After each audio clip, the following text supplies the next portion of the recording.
থেকো, মনে রেখো এ আমারে।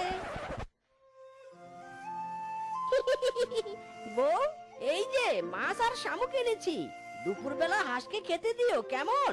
আমি চলি।